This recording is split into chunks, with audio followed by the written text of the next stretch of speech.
Hello बच्चों, आज की क्लास में हम लोग पढ़ने वाले हैं कोऑर्डिनेट ज्योमेट्री, है ना, यानी नियामक ज्यामिति। तो चलिए सबसे पहले हम लोग क्या करते हैं। सबसे पहले हम लोग इसमें से दो रेखाएं लेंगे। एक रेखाएं क्षैतिज रेखाएं लेंगे और दूसरा ऊर्ध्वाधर रेखाएं लेंगे, और दोनों इस प्रकार से रेखाएं लेंगे जो कि एक दूसरे के लंबवत हो। ठीक है, तो चलिए हम सबसे पहले लेते हैं दो रेखाएं फटाफट। तो एक रेखा ये ले लिए, ये रेखा हमारा हो गया ऊर्ध्वाधर रेखा, और दूसरा रेखा लेना है हमको क्षैतिज रेखा, यानी ये। ठीक है, क्षैतिज रेखा यानी कि जो जमीन पर रेखा होता है। ठीक है, तो हम क्षैतिज रेखा ले लिए और एक ऊर्ध्वाधर रेखा ले लिए, दोनों एक दूसरे के लंबवत डाल दिए। ठीक है, तो इसमें से जो क्षैतिज रेखा होता है इसको हम लोग एक्स डैश से दिखाते हैं। ठीक है, एक्स डैश से दिखाते हैं, और जो हमारा ऊर्ध्वाधर रेखा होता है इसको हम लोग वाई और वाई डैश से दिखाते हैं। ठीक है, तो जहां पर हमारा क्षैतिज रेखा और ऊर्ध्वाधर रेखा दोनों एक दूसरे को जिस बिंदु पर काट देता है उस बिंदु को हम लोग मूल बिंदु कहते हैं, और इसको हम लोग ओ से डिनोट कर रहे हैं। ये हमारा हो गया मूल बिंदु। ठीक है, मूल बिंदु। और मूल बिंदु से यदि हम एक्स अक्ष की ओर हमारा जो और एक बात समझ लीजिए कि ये हमारा जो क्षैतिज रेखा है, इस क्षैतिज रेखा को हम लोग क्षैतिज रेखा को एक्स अक्ष के नाम से जानते हैं। किस नाम से? एक्स अक्ष। और जो हमारा ऊर्ध्वाधर रेखा है, जो हमारा ऊर्ध्वाधर रेखा है उसे हम लोग वाई अक्ष कहते हैं। ठीक है, वाई अक्ष, इसको हम लोग बोलते हैं वाई अक्ष। और ये जो एक्स अक्ष है इसको हम लोग कोटि यानी कि इसको हम लोग भुज के नाम से जानते हैं। इसको भुज भी बोल सकते हैं आप, और इसको कोटि बोलिए। ठीक है, कोटि यानी कि जो हमारा क्षैतिज रेखा होता है, क्षैतिज रेखा एक्स अक्ष बोलते हैं उसको, या फिर भुज बोलते हैं। और जो हमारा ऊर्ध्वाधर रेखा है उसको आप लोग वाई अक्ष बोलिए या फिर कोटि बोलिए। ठीक है, और बाकी बता दिया आपको कि जो दोनों रेखाएं जिस बिंदु पर एक दूसरे को काटती है उसे मूल बिंदु कहते हैं। और यदि आप मूल बिंदु से दाएं ओर बढ़िएगा तो आप प्लस की ओर जाइएगा। मतलब मूल बिंदु से दाएं क्या होता है? प्लस, और जस्ट अपोजिट यानी कि बाएं जाएंगे तो हो जाएगा हमारा माइनस।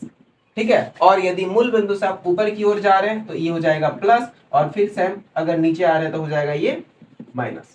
ठीक है, इसमें जो तल हम खींचे हुए हैं इसमें से 4 चतुर्थांश होता है। इस वाले चतुर्थांश को हम बोलते हैं प्रथम चतुर्थांश, या फिर आप इसको प्रथम पाद भी बोल सकते हैं। ठीक है, चतुर्थांश या फिर पाद।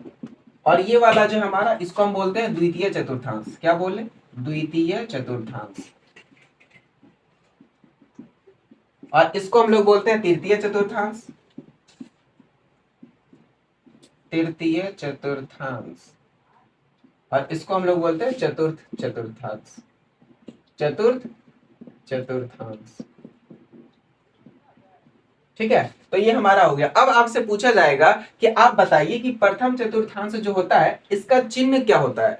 तो देखिए यहाँ पर, तो प्रथम चतुर्थांश यदि हम इधर हम लोग दाएं ओर बढ़ेंगे तो हमारा होगा प्लस, और ऊपर जाएंगे यानी ऊपर जाएंगे तो भी होगा प्लस। यानी कि प्रथम चतुर्थांश का जो हमारा चिन्ह होता है वो होता है प्लस और प्लस। यानी कि हम पहले लिखते हैं एक्स अक्ष को और फिर वाई के वैल्यू को लिखते हैं। और दूसरा, यदि आप द्वितीय चतुर्थांश की बात करें तो द्वितीय चतुर्थांश में यदि आप एक्स की वैल्यू को देखिएगा तो इधर आप माइनस की ओर आ रहे हैं और ऊपर प्लस की ओर जा रहे हैं, यानी कि माइनस और प्लस। इसी प्रकार से तृतीय चतुर्थांश का यदि आप चिन्ह देखेंगे तो आप देखिए ये एक्स अक्ष को अगर आप देखेंगे तो ये माइनस, और नीचे आ रहे वाई अक्ष की ओर तो भी माइनस। ठीक है, यानी कि तृतीय चतुर्थांश का जो चिन्ह होता है वो माइनस और माइनस होता है। और इसी प्रकार से चतुर्थ चतुर्थांश का जो चिन्ह होता है वो पहले प्लस और फिर माइनस, यानी कि प्लस और माइनस। तो ये तो हमारा हो गया चारों चतुर्थांश का जो चिन्ह होता है वो चिन्ह को हम देख लिए। यदि आपसे पूछा जाएगा कि ये हमारा तल है और इस तल में कोई बिंदु P है तो आपको P को दिखाना है और P का निर्देशांक दिखाना है, तो कैसे दिखाइएगा?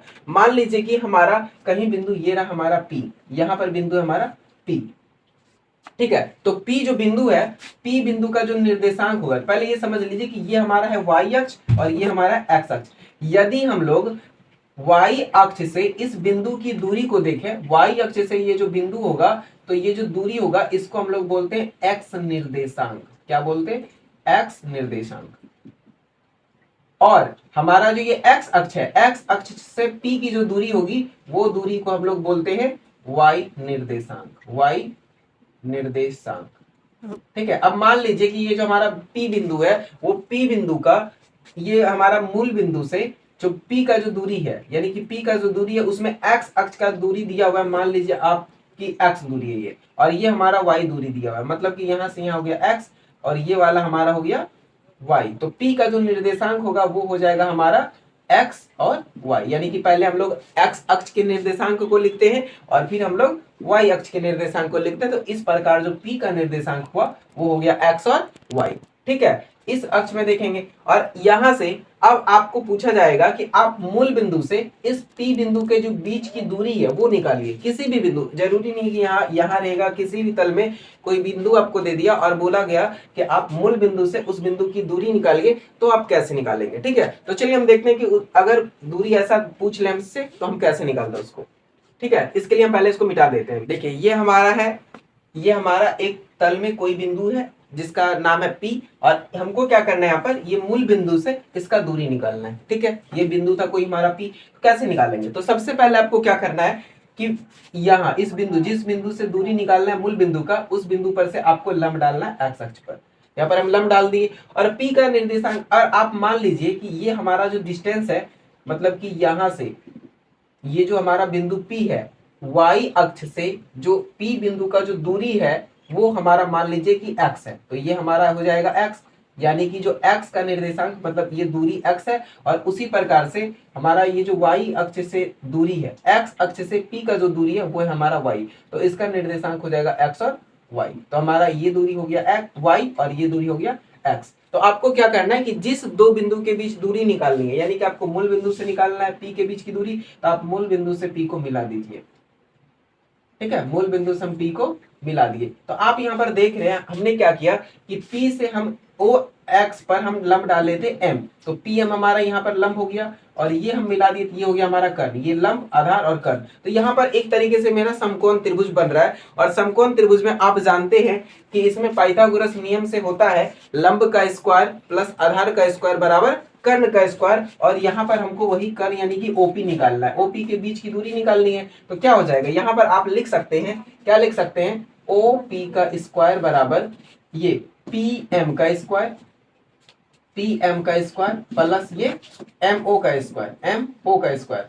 तो यहाँ से OP का स्क्वायर बराबर हो जाएगा, PM का मान है y स्क्वायर प्लस ये है x का स्क्वायर, और ये वाला इस साइड जाएगा, तो स्क्वायर अगर इधर जाएगा तो अंडर रूट ओवर हो जाएगा, तो OP इक्वल टू हो जाएगा अंडर रूट, आप x को पहले लिख लीजिए x square plus y square. तो यदि आपको दो बिंदु के बीच की दूरी पूछा जाए तो आप इस फार्मूला से आप आराम से निकाल सकते हैं, यानी कि यदि आपसे बोला जाए कि मूल बिंदु से किसी बिंदु की दूरी निकालनी हो तो आप क्या करिए, root under X square plus Y square, जहाँ की एक्स और वाई क्या है, उस बिंदु से एक्स अक्ष का निर्देशांक है और वाई अक्ष का निर्देशांक है। ठीक है, तो आप यहाँ पे एक फार्मूला नोट कर लीजिए, मूल बिंदु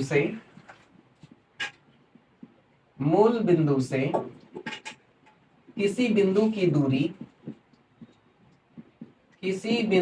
दूरी बराबर under root X square plus Y square, ये आपका फार्मूला हो गया। ठीक है, चलिए इसके बाद हम लोग देखते हैं कि यहाँ पर तो अभी था कि कोई बिंदु P था अकेले और हमको मूल बिंदु से दूरी निकालना था, लेकिन इसी में से इसी तल में आपको कोई दो बिंदु दे देगा और बोलेगा सिर्फ उसी दोनों के बीच की दूरी निकालिए, तो कैसे करेंगे। ठीक है, तो चलिए देखते हैं इसको कैसे करेंगे।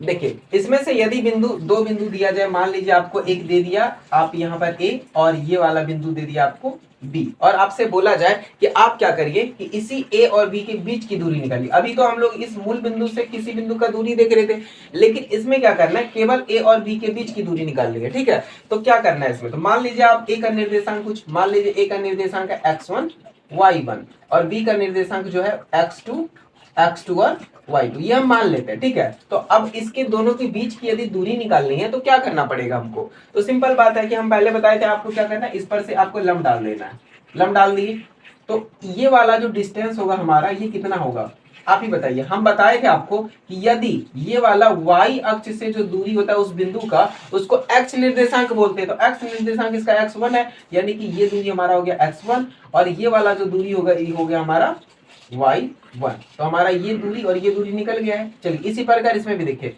यहाँ से अगर हम लंब डालेंगे तो क्या हो जाएगा हमारा, ये वाला यहाँ से लेकर के ये जो पूरा दूरी होगा वो तो होगा x2, क्योंकि किसी भी बिंदु का y अक्ष से जो उसका दूरी था वो उसी को हम क्या बोले थे, x निर्देशांक। तो इस प्रकार से ये दूरी हमारा हो जाएगा x2, और यहाँ से लेकर के ये पूरा नीचे तक हो जाएगा हमारा y2।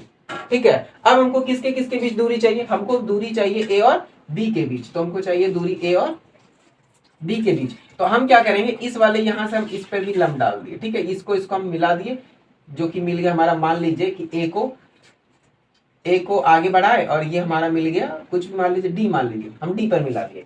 आपको किसके बीच की दूरी चाहिए, आपको ए और बी के बीच की दूरी चाहिए। तो यहाँ आप देख रहे हैं कि ये हमारा क्या हुआ, यहाँ भी एक समकोण 90 डिग्री बना लिया, तो हमारा ए बी डी जो हुआ समकोण त्रिभुज हो गया। तो इसमें भी, तो पहले समकोण के पहले आप देखिए इस त्रिभुज में से आएगा क्या क्या, ये वाला आपको डिस्टेंस चाहिए और ये वाला डिस्टेंस आपको चाहिए। तो आप यहाँ पर देख रहे हैं कि हमारा यहाँ से ओ से इसके जो बीच की जो दूरी है वो x1 और ये पूरा दूरी x2। तो ये वाला डिस्टेंस अगर हमको चाहिए तो क्या होगा, ये पूरा x2 में से, पूरा दूरी में से यदि हम x1 को माइनस कर देंगे तो ये हमारा बचेगा, यानी कि ये जो दूरी होगा x2 माइनस x1, तो यही दूरी यहाँ पर हो जाएगा क्योंकि ये दोनों समांतर है। और इसी प्रकार ये पूरा दूरी हमारा y2 और ये वाला दूरी है y1, तो ये वाला दूरी जो हमारा बचेगा BD, ये हो जाएगा हमारा, क्या हो जाएगा, ये दूरी y2 में से घट जाएगा y1, तो हमारा ये दूरी निकल गया। तो आप निकाल लीजिए समकोण त्रिभुज ए बी बी में, तो आप ए डी बी में आपको ए बी निकालना है। तो ए बी बराबर क्या होता है, इसमें ए बी कर्ण हो जाएगा,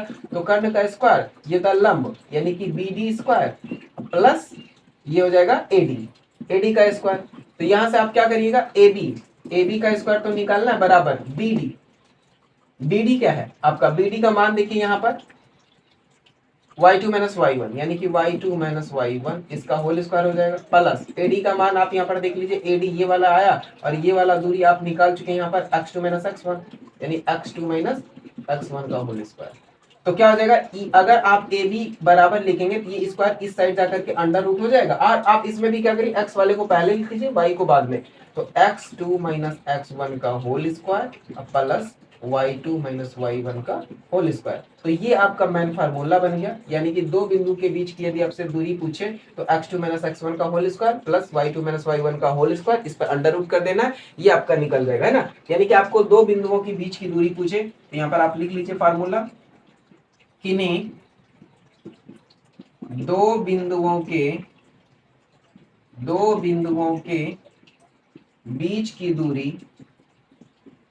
बीच की दूरी बराबर क्या हो जाएगा, under root x2 minus x1 का whole square plus y2 minus y1 का होल स्क्वायर। ये आपका फार्मूला बन गया, ठीक है। तो आपको हम दो फार्मूला बता दिए। अब हम इस दोनों फार्मूला पर एग्जाम्पल हम देखते हैं, एक एग्जाम्पल, ठीक है। तो चलिए हम एग्जाम्पल देखते हैं। तो चलिए ये रहा हमारा एग्जाम्पल। इसमें देखिए क्या करना है हमको, मूल बिंदु से ए बिंदु, कोई आपका ए बिंदु दिया हुआ, मूल बिंदु से ए के बीच की दूरी निकालनी है। तो कैसे निकालेंगे, तो सबसे पहले क्या करना है, सिंपल, इसमें से ए और ए के बीच की आपको दूरी निकालनी है ना। तो आपको बता दी कि डायरेक्टली आपको फार्मूला यूज करना है। अगर मूल बिंदु से किसी भी बिंदु की दूरी पूछा जाए तो आप एक जान चुके हैं, मूल बिंदु से दूरी, यानी मूल बिंदु से दूरी ओ ए, यानी कि ओ ए बराबर आप डायरेक्ट लिखिएगा under root X square plus Y square. तो आप यहाँ पर देख सकते हैं कि x का जो मान है हमारा, ये पहले x का मान होता है, यानी x निर्देशांक है 3, यानी 3 का होल स्क्वायर प्लस y का मान है 4 का होल स्क्वायर, तो इक्वल टू यहाँ पर हो जाएगा 3 3 9 प्लस 4 चौके 16 बराबर अंडर रूट 25, और 25 को आप बाहर करिएगा तो आएगा 5, यानी कि हमारा जो ओ ए की जो बीच की दूरी आई वो 5 इकाई आ गया। तो सिंपल आंसर ये बन के तैयार है, ठीक है। तो चलिए इसी में से और एक दूसरा वाला हम समझ लेते हैं कि दो बिंदु के बीच की दूरी निकालनी हो तब हम क्या करेंगे, ठीक है। अब इसमें क्या करना है, मान लीजिए कि कोई बिंदु एक है आपका ए और कोई एक बिंदु आपका बी, ठीक है। इसका निर्देशांक आप कुछ भी मान सकते हैं अपने मन से समझने के लिए। मान लीजिए कि 3 और -2 है इसका ए का निर्देशांक, और बी का निर्देशांक आप कुछ भी मान लीजिए 5 और 6 है।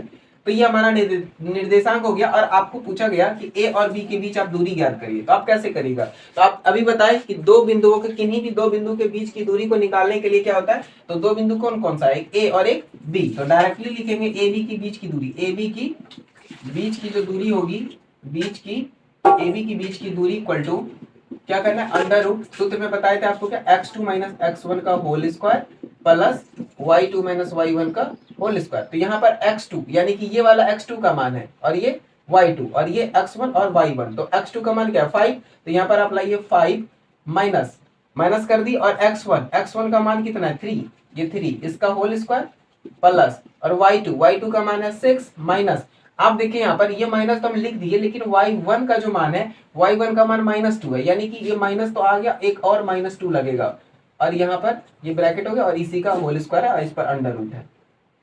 ठीक है, तो इस तरीके से ए बी के बीच की जो दूरी आएगी, ए बी की जो दूरी आएगी वो क्या आ जाएगा, अंडर रूट 5 में से 3 जाएगा 2, यानी कि 2 का होल स्क्वायर प्लस यहाँ पर देखिए ये माइनस माइनस हो गया प्लस, यानी 6 प्लस 2 8, 8 का स्क्वायर और ये करेंगे 2 का स्क्वायर 2 2 जा 4 प्लस 8 8 जा 64, यानी कि ये हमारा जो दोनों को जोड़ेंगे अंडर रूट 68 आ जाएगा। मतलब कि ए बी के जो बीच की दूरी आएगी वो रूट अंडर 68 इकाई आएगा, यही आपका आंसर होगा। ठीक है, तो ये हम अभी बेसिक कॉन्सेप्ट समझे, यानी कि हमारा जो नियामक ज्यामिति था उसका हम अभी बेसिक कॉन्सेप्ट समझे हैं। बाकी इसका जो सवाल है हम चैप्टर वाइज नेक्स्ट वीडियो में करेंगे। ठीक है।